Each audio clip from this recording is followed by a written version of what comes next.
அஸ்ஸலாமு அலைக்கும் வரஹ்மத்துல்லாஹி வபரகாத்துஹு. அன்புக்குரிய இஸ்லாமிய சகோதர சகோதரிகளே, ஸ்டேஜ் டிவியின் ஊடாக சமூகத்தில் நடைபெறுகிற பலவிதமான எதெல்லாம் அநியாயங்களாக இருக்கிறதோ அதை இனங்கண்டு மக்களுக்கு தெளிவுபடுத்தி அதை தடுப்பதற்கான வழிகளை நாங்கள் சொல்லி வருகிறோம்.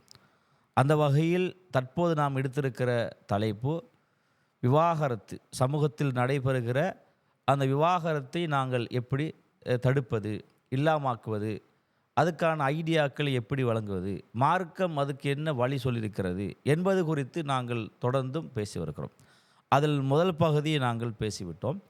இரண்டாவது பகுதியில் நம்ம என்ன பேச போகிறோம் என்றால், குடும்ப வாழ்க்கையில் கணவன் மனைவி, மனைவி கணவனுக்கு இடையில் புரிந்துணர்வு இருக்க வேண்டும். மனைவி என்றால் யார், அவனோட குணநலங்கள் என்ன, அதுக்கு இஸ்லாம் என்ன சொல்கிறது, அதை ஆழமாக தெளிவாக விளங்குகிற பொழுது அந்த விவாகரத்தை தடுப்பதற்கான வழியாக அமைந்துவிடும். தலாக்கிலிருந்து விடுவதற்கான வழியாக அமைந்துவிடும். அந்த குடும்பம் மகிழ்ச்சியாக சந்தோஷமாக இருப்பதற்கு வழிகோல அமைந்துவிடும். அந்த வகையில் இஸ்லாம் என்ன சொல்லுதுன்னு கேட்டால், நபிகள் நாம் சொல்லுகிற பொழுது இஸ்தௌசு பின் நிசாய் ஹைரா, பெண்கள் விஷயத்தில் நீங்கள் நல்ல முறையில் அழகிய முறையில் நடந்து கொள்ளுங்கள். காரணம், ஃபைன்னஹுன்ன, அந்த பெண்கள் ஹுலுக்குன மின் ரிதலையின், வளைந்த விலா எலும்பிலிருந்து படைக்கப்பட்டிருக்கிறார் என்ற செய்தியை நபிகள்லாம் சொல்கிறார்கள். இந்த செய்தி ஒரு அழகான ஒரு செய்தி, ஒரு பெண்ணுடைய இயல்பான குணங்களை தெளிவுபடுத்துகிற செய்தி. ஆண்களை போன்று பெண்கள் கிடையாது. பெண்களிடத்தில் குறை நிறைகள் இருக்கும். படைக்கப்படுகிற பொழுது கூட வளைந்த விலா எலும்பிலிருந்து படைக்கப்பட்டிருக்கிறாள், நேரான எலும்பு கிடையாது. அந்த செய்தி எதை சொல்லுகிறது? அது ஒரு குறை இருக்கும். அந்த எப்படி அதை ரசூலுல்லாஹ் சொல்கிறாங்க என்றால், இந்த செய்தி உலகத்தில் யாருமே சொல்ல முடியாது. எந்த மதங்களும் இப்படி ஒரு செய்தியை சொல்லாது. அந்த பெண்மணி வளைந்த விலா எலும்பு, ஒரே அடியாக நிமித்த நினைச்சேன்னா உடைத்து விடுவாய். உடைத்து விடுவாய் என்ன அர்த்தம்? குடும்ப வாழ்க்கை பிரிஞ்சு விடும், சந்தோஷம் இல்லாமகிவிடும், மகிழ்ச்சி அற்று போய்விடும் என்பதை ரசூலுல்லாஹ் அழகிய முறையில் சொல்கிறார்கள். அப்படியாக இருந்தால் அந்த பெண்மணியிடத்தில் நீங்கள் அன்பான முறையில், பாசமான முறையில், அந்த பெண்மணி எதை எதிர்பார்க்கிறாளோ அந்த முறையில் கையாண்டு அதை நாங்கள் சொல்லிக் கொடுத்து அந்த தவறை நாங்கள் தடுக்க முயற்சிக்க வேண்டும். படிப்படியாகத்தான் அதை நாங்கள் கையில் எடுக்க வேண்டும் என்பதை இஸ்லாம் சொல்கிறது. அதுபோல நபிகள் சொல்கிறார்கள். என்ன தெரியுமா? அந்த பெண்ணிடத்தில் ஒரு குறை இருக்கும், அதே நேரத்தில் நீ மகிழ்ச்சி ஏற்படுகிற, சந்தோஷம் ஏற்படுகிற இன்னொரு பண்பும் இருக்கும். ஒரு குறையுள்ள பண்பும் இருக்கிறது, ஒரு நல்ல பண்பும் இருக்கிறது. எனவே குறையுள்ள பண்பை வைத்து அந்த பெண்ணை நீ வெறுத்து விடாதே, ஒதுக்கி விடாதே, தூரமாக்கி விடாதே. ஒரு மகிழ்ச்சிக்குரிய அந்த பண்பை வைத்து திருப்தி அடைந்து, மகிழ்ச்சி அடைந்து, சந்தோஷம் அடைந்து, இரண்டு பேர் இரண்டரை கலந்து நீ வாழு என்று நபிகள்லாம் சொல்கிறார்கள். ஒரு அற்புதமான அறிவுரை. எப்படிப்பட்ட அறிவுரை? இந்த அறிவுரையை ஒரு ஆண்மகன் கவனத்தில் கொண்டால், அதை எடுத்துக்கொண்டால், அந்த குடும்பம் எப்படி சந்தோஷமாக இருக்கும், எப்படி மகிழ்ச்சியாக இருக்கும். எனவே இந்த பண்பு தெரியாததுனால தான் எடுத்த எடுப்பில் இந்த பெண்ணிடத்தில் இந்த குறை இருக்கு, இந்த குறைக்கு சொல்லி சொல்லி அதையே சுட்டிக்காட்டி அதே குடும்பத்தில் போய் சொல்லி அந்த பெண்ணுக்கு பேச தெரியா, கடுமையாக கோவப்படுறா. எங்கே போனாலும் அவர் வீட்டுக்கு போகிறாங்க, வீட்டுக்கு போனாலும் கூட மனைவியை கூட்டிகிட்டு போனால் அங்கே என்ன அறிமுகப்படுத்துறது? இவ பேச தெரியா பொம்பளை, கோவக்காரி, எடுத்தெடுப்பில் இந்த கடுமையாக பேசுகிறா. அந்த மாதிரி வார்த்தைகளை குடும்பத்து முதல்ல பேசி அவமானப்படுத்துறது, அவள் இழிவுபடுத்துறது, அவள் அசிங்கப்படுத்துறது.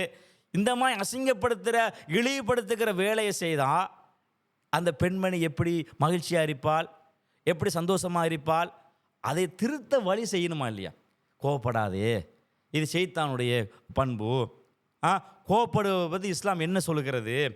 ஒரு இஸ்லாம் சொல்லுகிற பொழுது கோவத்தை மென்று விழுங்கக்கூடியவர் சுவர்க்கவாதிய பண்புகளை இஸ்லாம் சொல்லுகிறது. தன்னை கட்டுப்படுத்திக் கொள்ள வேண்டும் என்று அழகான அறிவுரைகளை, அன்பான அறிவுரைகளை சொல்லி அந்த பெண்மணிடத்தில் இருக்கிற அந்த கோபத்தை கட்டுப்படுத்தி குறைப்பதற்கு நாங்கள் முயல வேண்டுமே தவிர அதை எடுத்து சொல்ல வேண்டும். அதை தெரியாமல் இருக்கலாம், சரியான வழிகாட்டல் கொடுக்கப்படாமல் இருக்கலாம். ஒரு கணவனை எப்படி அவங்கள கண்ணியப்படுத்த வேண்டும், ஆதரவு தெரிவிக்க வேண்டும், அரவணைக்க வேண்டும். வீட்டுக்கு வந்த உடனே அவங்களை எப்படி வந்து அரவணைக்க வேண்டும் தெரியாமல் இருக்கலாம்.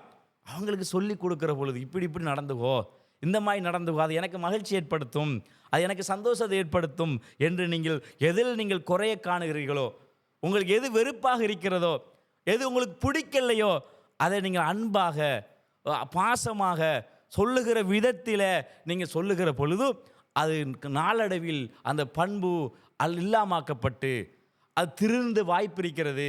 நீங்கள் எதிர்பார்க்கிற பண்பு அந்த பெண்ணிடத்தில் காண முடியும் என்பதற்கு மிகப்பெரிய ஒரு எடுத்துக்காட்டாக இருக்கிறது. எனவே அதனால தான் அல்லாஹ்வின் தூதர் ஸல்லல்லாஹு அலைஹி வஸல்லம் அவர்கள் மனைவிமார்களோடு எப்படி நடந்து கொண்டார்கள், அவங்களோட குணநலங்களை எப்படி ரசூலை புரிந்து கொண்டார்கள், அதுக்கு ஏற்ற வகையில் ரசூலா நடந்திருக்கிறார்கள். அதுக்கு எடுத்துக்காட்டாக நீங்கள் பார்த்தீங்கன்னா ஆயிஷா ரலி ஒரு கட்டத்தில் கோவப்படுகிறார்கள். உண்மையில் அந்த கோபம் என்பதே நானும் நீங்களும் அந்த கோபத்தை பார்த்தோமா இருந்தால் கோபம் தான் வரும். பலாரன்னு அரைஞ்சிருவோம். எப்படி இன்னொரு மனைவி வந்து கறியை சமைத்து கொடுத்து அனுப்புகிறாங்க, தட்டை தட்டி விட்ட உடனே அந்த கறியும் இல்லை தட்டும் இல்லை. இப்போ எவ்வளோ கோபம் வரும். ஒருத்தருக்கு முன்னால் வந்து என்னை அவமதிச்சிக்கிறாங்க, என்னை இழிவுபடுத்திக்கிறாங்க, ஒரு நாட்டுடைய சாம்ராஜ்யத்துடைய தலைவராக இருக்கிறேன், அவள் சாம்ராஜ்யம் தலைவராக இருக்கிற என்னையை வந்து இப்படி இழிவுபடுத்தினா 4 பேர்கிட்ட போய் சொல்லுவான், பாருங்கள் வீட்டில் கணவனுக்கு மரியாதை இல்லை, கணவனுக்கு முன்னால் இப்படி நடந்திருக்கிறாங்க என்று சொல்ல மாட்டானா என்ற சூழல அதை உள்வாங்கி அந்த பெண்ணுக்கு 4 பேருக்கு முன் அடித்தாங்களா, திட்டினாங்களா, அல்ல கேவலமாக பேசினாங்களா, அசிங்கமாக பேசினாங்களா, ஒன்றும் செய்யலை. ரசூலுல்லாஹ் சொன்னாங்க, கொஞ்சம் ரோசக்காரி அப்படியான சில வார்த்தைகளை சொல்லி அதுக்கு பகரமாக இன்னொரு தட்டை கொடுத்து விட்டு அந்த பெண்மணி உணர வைக்கிறாங்க. நம்ம கோவப்பட்டதுனால நம்ம ஒரு தட்டை இழந்துட்டோமே, சும்மா தட்டை பறிச்சிட்டோமே, இவ்வளோ நம்ம தட்டி உடைச்சும் கூட என் கணவர் என்னை திட்டலையே, எனக்கு அடிக்க வரலையே, என்னை ஏச வரலையே என்று நினைச்சவான்னு கேட்டால் அந்த மனைவி என்ன பார்ப்பா தெரியுமா? அப்போ என்னுடைய கணவர் மகிழ்ச்சியான சந்தோஷத்தை ஏற்படுத்துகிற கணவர், என்னுடைய உணர்வுகளை புரிந்திருக்கிறாள், நான் எந்த இடத்துல எதுக்கு நான் கோவப்பட்டேன் என்பதை அவர் புரிந்து நடைமுறைப்படுத்துகிறார். நான் என்னோட கணவருக்காக வேண்டித்தானவ நான் நடந்து கொண்டேன், என் கணவனுக்காக வேண்டித்தானே நான் இந்த மாதிரி வந்து நான் கோவப்பட்டேன் என்று சில நேரங்களில் நீங்கள் பார்த்தீங்கன்னா இன்னொரு பொம்பளையை பார்த்து நீங்கள் வீட்டில் பேசுவீங்க, நான் இன்னொரு திருமணம் முடிக்கணும் பேசுனா எந்த மனைவி விரும்ப மாட்டாள், கடுமையாக ஏசி போட்டுருவாங்க. நீங்கள் முடிச்சு பாருங்கண்ணே, அதுக்கு பிறகு பார்ப்போமே, அப்படி இப்படின்னு கடுமையாக பேசிடுவாங்க. இப்போ நீங்கள் என்ன செய்யணும் பாருங்கள், நான் இன்னொரு பெண்ணை திருமணம் முடிக்க பேசுனா எப்படி பேசுகிறாள், கடுமையாக பேசுகிறாள், தரைக்குறையாக பேசுகிறாள். அப்போ அந்த பெண்மணி ஏன் கோவப்பட்டாள், எதற்கு கோவப்பட்டாள்? அவள் எனக்காக வேண்டித்தானே கோவப்பட்டாள். நான் மட்டும்தான் வாழணும், என்னோட மட்டும் நீங்கள் இருங்க, நீங்கள் வேறொருத்தனுக்கு கணவராக இருந்துடக்கூடாது, என்னோட மட்டும்தான் எனக்கு கடைசி வரைக்கும் வாழணும் என்று அதுக்கு தானங்க கோவப்பட்டாள். இப்போ நீங்கள் வந்து லேட்டாகி வந்து வீட்டுக்கு வருவீங்க, ஒரு 10 மணி ஆக்கெல்லாம் கால் பண்ணுவாங்க, கால் பண்ணி என்ன லேட் ஆகுறீங்க, அப்போ இவங்க என்ன நினைக்கிறானுக்கு சும்மையாக நினைப்பாங்க. ஒரு 10 மணிக்கு ஏன் கால் பண்ணுறாங்கடா, அதுக்கு பிறகு நீங்கள் வந்து ஃப்ரெண்ட்ஷிப்மார்கள்லாம் யார் இருப்பாங்க, ஒரு கெட்டவன் வேறு ஆக்கெல்லாம் வந்து இருந்துருவாங்க, வேறு தொடர்பு வந்துடும், தப்பான தொடர்பு வந்துடும். எனவே வந்து நம்ம நேர காலத்தை வீட்டுக்கு எடுக்கணும், 10 மணிக்குள்ளே வீட்டுக்கு எடுத்துரும் என்பதற்காக வேண்டி கால் பண்ணி வந்துடுங்க, லேட்டாகுவானா, நான் கதவை திறக்க மாட்டேன் என்றெல்லாம் ஏன் சொல்கிறாங்க தெரியுமா? எதற்கு சொல்கிறாங்க? அது உங்கள் மீது அன்பில், உங்கள் மீது பாசலத்து தான் பேசுகிறாங்க நான் நினைக்கணும். இதை வச்சு பாப்பமே, நீ கதவை திறக்காமல் இருந்து பாரு, நான் உன்னை செய்கிற வேலை என்ன தெரியுமா, நீ வீட்டில் நீ இருக்க முடியாது, எனக்கு நீ எதிர்த்து பேசிட்டியா, எனக்கு நீ கட்டுப்பட மாட்டியா என்று கடுமையாக பேசி கோவத்தை கொப்பளித்து அடித்து காயப்படுத்தி அவள் எதுக்கு கோவப்பட்டா, எதுக்கு கோல் பண்ணினா, ஏன் வர சொன்னா என்றெல்லாம் யோசிக்க மாட்டீங்களே. அப்போ இந்த புரிந்துணர்வு இருக்க வேண்டும்.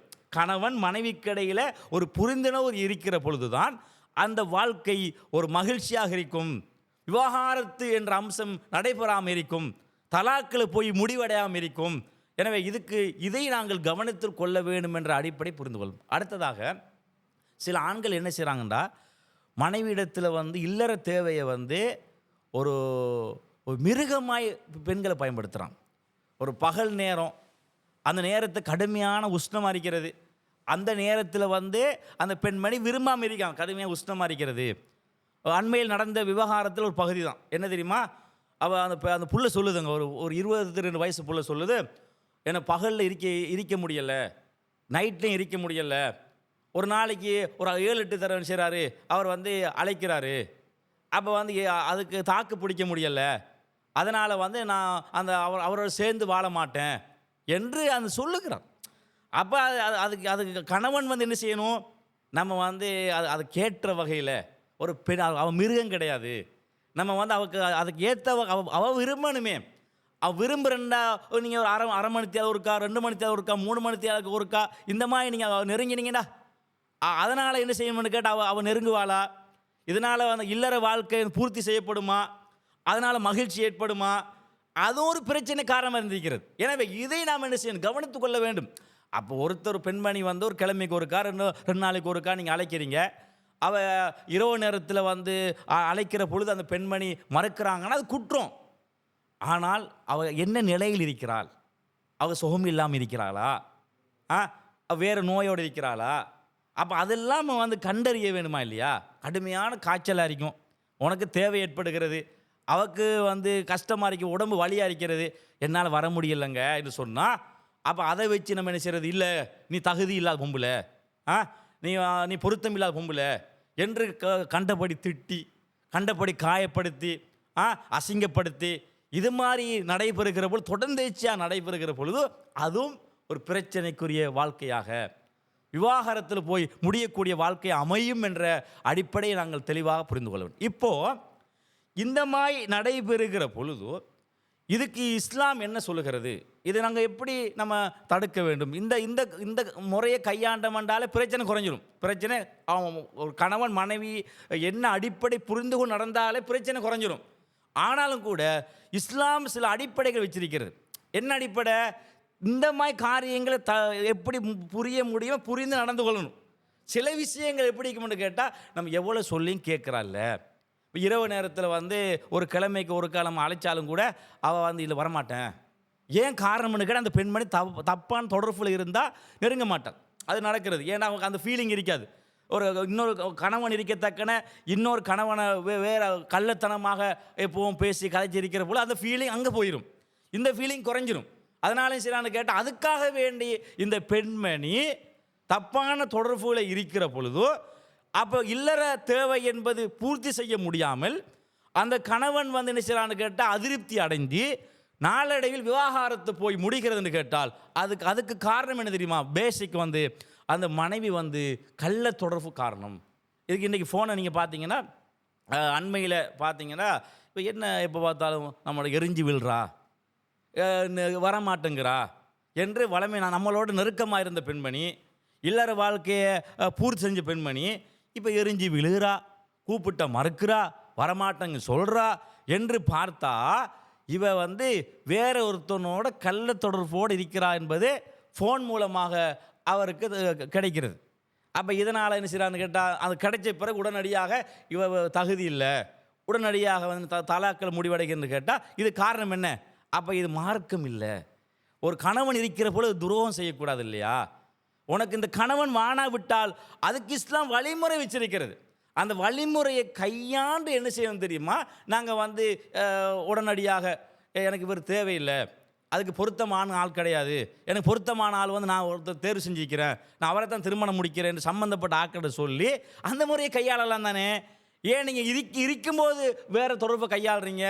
அப்போ இந்த காரியம் என்பது ஒரு விவாகரத்தில் தலாக்களை போய் முடிவெடுக்கிறது. இன்னொரு அம்சம் என்னன்னு கேட்டால், ஒரு கணவன் மாறி என்ன செய்வான்னு கேட்டால், ஊரில் தொழில் இருக்கும், நல்லா உழைச்சி கொண்டு தான் இருப்பான், ஆனால் வெளிநாட்டுக்கு போயிடுவான். வெளிநாட்டுக்கு போன பிறகு இந்த பொம்புல தனிமையாக இருப்பான். இவன் என்ன செய்வான் தெரியுமா, அந்த எல்லா விதமான ஏற்பாடுகளை இவன் செஞ்சு கொடுப்பான். ஒரு ஆட்டக்காரன் தொடர்பு கொள்ள வைத்து, நீங்கள் வந்து மரக்கறி வாங்கி கொடுங்க, நீங்கள் வந்து பிள்ளை ஸ்கூலுக்கு கூட்டி போகிறதுக்கான இந்த ஆட்டாவில் போங்க என்ன செய்வானுக்கு ஒரு ஆட்டாவே தேர்வு செஞ்சால், அவள் மரக்கறி வாங்க போனாலும் அந்த ஆட்டெல்லாம் போகிறது, சல்லி எடுக்க போனாலும் அந்த ஆட்டால் தான் போகிறது. இப்படியே போய் போய் போய் போய் போய் தப்பான உறவு ஏற்பட்டு, அவனோட தவறான உறவு ஏற்பட்டு, கடைசியில் அவன் கேள்விப்பட்டு என்ன அது டிவோர்ஸில் முடிவடைகிறது, விவாகரத்தில் முடிவெடுக்கிறது, தலாக்கில் முடிவெடுக்கிறது. இது என்ன காரணம்? நீ வெளிநாட்டுக்கு உண்மையில் உனக்கு தொழிலே இல்லாட்டி வெளிநாட்டு போகலாம். அந்த ஊரில் செய்கிறதுக்கு வழி இருக்கிறது. இந்த ஊரில் வந்து 2 லட்சம் உழைச்சவன், 1 லட்சம் உழைச்சவன், ஆனால் 1 லட்சம் உழைச்சவன் என்ன செய்யறானுங்க? வெளிநாட்டுக்கு போய் அங்கே அதை தான் உழைக்கிறான். அங்கே அதை தான் உழைக்கிறான். நீங்கள் இன்னும் நாட்டில் இருக்கலாமே.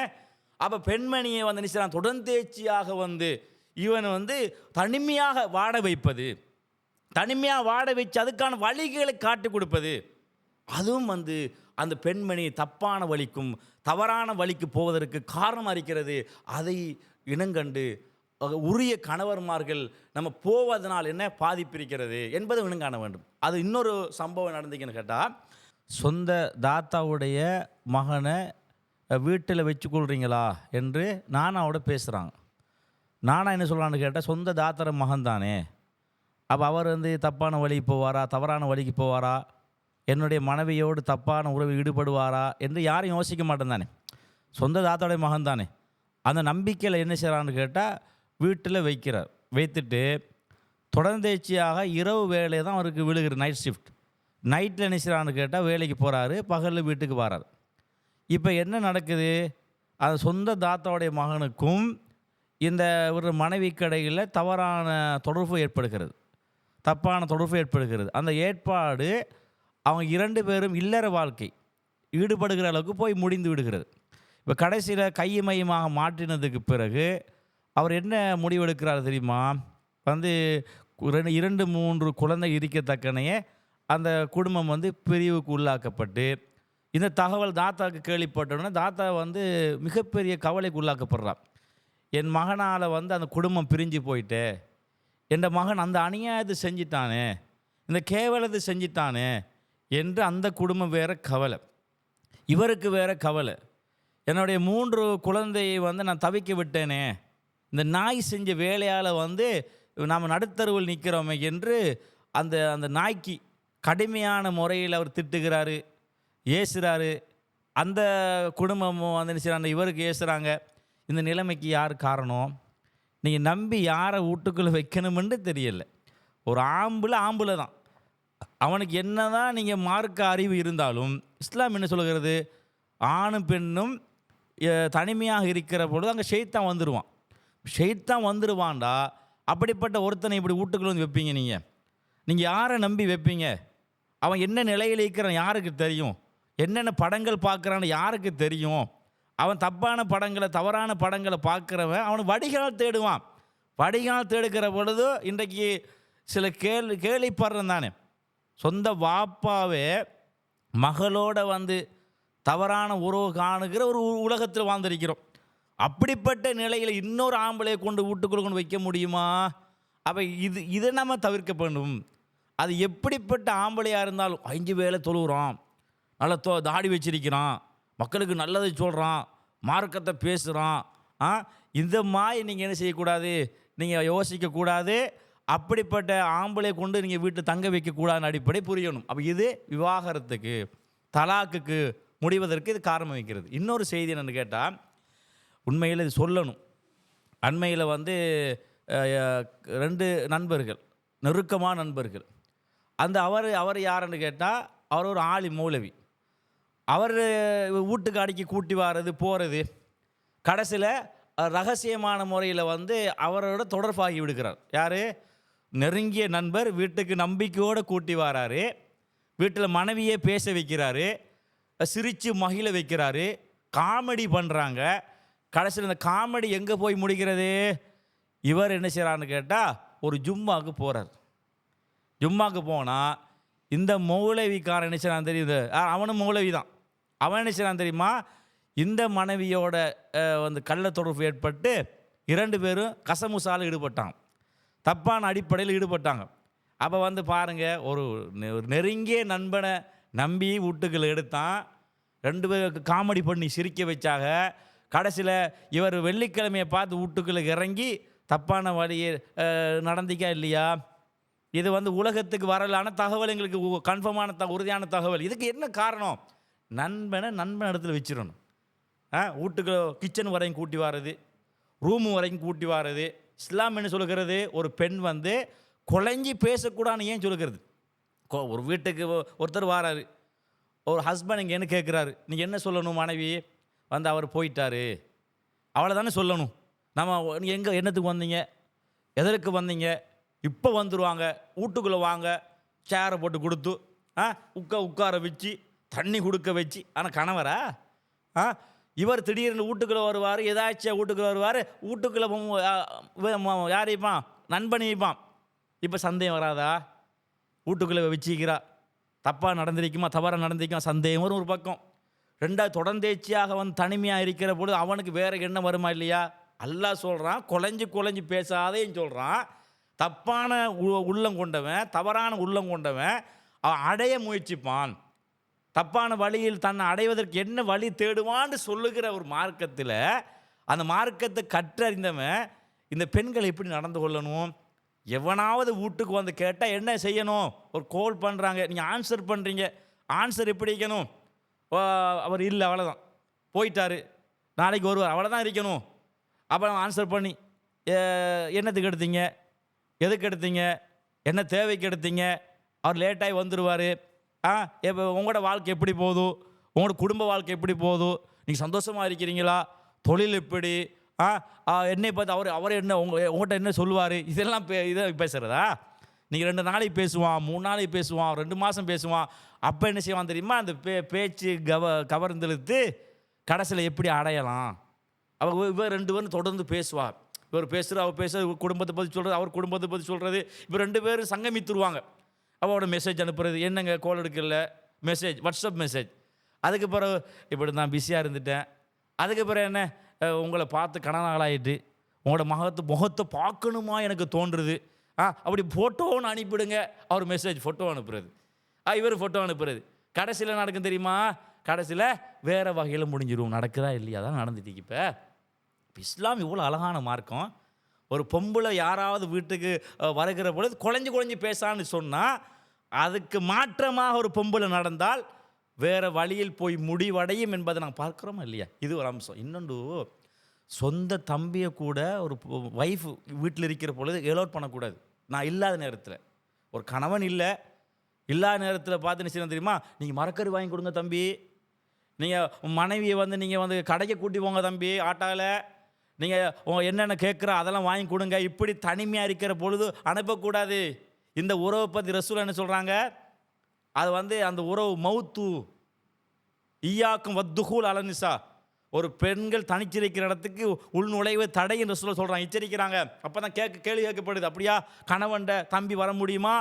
அதுதானங்க நாசம். ரசூல் சொல்கிறாங்க, நாசம்தான். இன்றைக்கி சொந்த தம்பின்னு பார்க்கக்கூடாது, சொந்த நானான்னு பார்க்கக்கூடாது. இஸ்லாம் அதுதான் சொல்லுகிறது. இது யாருக்கு சொல்லப்பட்ட உபதேசம்? சஹாபாக்கள், ரசூலோட கூட இருக்கிற சஹாபாக்கள் சொல்லப்பட்டது. சஹாபாக்கள் என்ன யோசிப்பாங்க பாருங்கள். சொந்த தம்பி நம்புகிறாங்கல்ல, சொந்த நானா நம்புகிறாங்க, அப்படி யோசிச்சாங்களா? இயல்பில் வழிதவறி போயிடுவாங்க. தப்பான எண்ணத்தை செய்தான் கொண்டு வந்துடுவான், தவறான எண்ணம் செய்தான் கொண்டு வந்துடுவான். அது சொந்த தம்பியோட ஒய்ஃப்னு பார்க்க, நானோட ஒய்ஃப்னு பார்க்க மாட்டாங்க. இதை நம்ம கவனத்தில் எடுக்காட்டி பிறகு தம்பி துரோகம் செஞ்சிட்டானே, நானா துரோகம் செஞ்சிட்டானே, பிறகு கை சிதப்படுறது. அதுக்கு தான் இஸ்லாமிய செய்தி அழகான வழிகாட்டல் கொடுக்கறது. அப்போ இது எங்கே போய் முடிவடையும்? விவாகரத்து. அங்கே தலாக்கில் போய் முடிவடைதா இல்லையா? கடைசி 2 பிள்ளையோட 3 பிள்ளையோட இந்த தம்பிக்காரன் துரோகம் செஞ்சிட்டான், நாணக்காரன் துரோகம் செஞ்சிட்டான். இது ஒன்று. அடுத்தது பார்த்தீங்கன்னா இந்த மஞ்சினி உறவு தெரியுமா? மைனி உறவு. அந்த மைனி உறவுன்னு கேட்டால், இப்போ வந்து ஒரு தாத்தா காரியை முடிச்சிருப்பான், கொஞ்சம் ப்ரௌன் கலர், கொஞ்சம் கருப்பும் இல்லை, ஒரு நடுத்தரமான கலர் வைப்பாங்க. இப்போ பொது நிறம். இப்போ தங்கச்சிக்காரி கொஞ்சம் வெள்ளையாக இருப்பான். இப்போ என்ன நடக்குன்னு தெரியுமா? இப்போ வீட்டில் திருமணம் முடித்தது பிறகு மாமிக்காரி என்ன தெரியுமா? மருமகன் இந்த நம்மளோட தங்கச்சிக்காரியை நீங்கள் கிளாஸ் கூட்டி போங்கண்ணே, இவர் பைக்கில் கூட்டி போவார். அப்போ காரில் கூட்டி போவார். காரில் தானே, காரில் எடுத்து கூட்டி போங்கண்ணே, ஆட்டாவில் கூட்டி போங்கண்ணே. யாரை கூட்டி போகிறது? தங்கச்சிக்காரியை மைனிக்காரியை கூட்டி போகிறது. தனியாக யாருக்கு? மாமிக்காரிக்கு மருமகன் அவ்வளோ நம்பிக்கை. நம்மளோட மருமகன் தொழக்கூடிய மருமகன், டைமுக்கு தொழுவார், மார்க்கத்தெல்லாம் பேசுவார். அந்த மருமகன் தப்பு செய்வாரா? யாராவது சொன்னால் என்னங்க தனியாக கூட்டி ஏசுகிற உடனே, எந்த மருமகன் அப்படிப்பட்டாளா, எந்த மருமகன் தங்கம், எந்த மருமகன் அப்படியெல்லாம் யோசிக்க மாட்டார். அந்த மாதிரி என்ன செய்வான்னு கேட்டால் நம்புகிறேன். கடைசியில் என்ன செய்வான் தெரியுமா? தாத்தா இருக்கத்தக்கன தங்கச்சியை கூட்டிகிட்டு ஓடிடுவார். பாருங்கள் எவ்வளோ நம்பினங்க, நம்பித்தானே நான் கிளாஸுக்கெல்லாம் அனுப்பினேன், நம்பித்தானே ஆட்டால் பிடிச்சி அனுப்பினேன், கடைசியில் தாத்தா இருக்கும்போது தங்கச்சி கூட்டிகிட்டு போயிட்டான். நடக்குதா இல்லையா? இது கடைசியில் இந்த உறவு முறியுதா இல்லையா? இந்த உறவு முறியதுக்கு யார் காரணம்? இஸ்லாம் என்ன சொல்லுகிறது? அப்போ மைனி உறவு தான். அங்கே தனிமையாக இருக்கிறது, அங்கே என்ன செய்கிறது, 2 பேருமே சல்லாபம் செய்கிறது, தொட்டு பார்க்கறது, தொட்டு பேசுகிறது, ஜோக் அடிக்கிறது, அதுக்கு இடம் வைக்கவே கூடாது. பொதுவாக எல்லாரும் இருக்கிற சபையில் பேசுகிறது வேறு. தனிமையாக ஒரு சேரில் உட்காருறீங்க, பக்கத்தில் வந்து உட்கார வைக்கலுமா? உட்கார நீங்கள் இருப்பீங்களா? அது தப்பான எண்ணத்தை ஏற்படுத்தாது, தவறான எண்ணத்தை ஏற்படுத்தாது. எனவே இது மாதிரி காரியங்கள் தவிர்க்கப்பட வேண்டும், அழிக்கப்பட வேண்டும், இல்லாமக்கப்பட வேண்டும். அவ்வாறு இருக்கிற பொழுதுதான் இது மாதிரியான விவாகரத்திலிருந்து, தலாக்கிலிருந்து ஒரு சமூகத்தை பாதுகாக்க முடியும் என்ற அடிப்படையை சொல்லி முடித்துக்கொள்கிறேன்.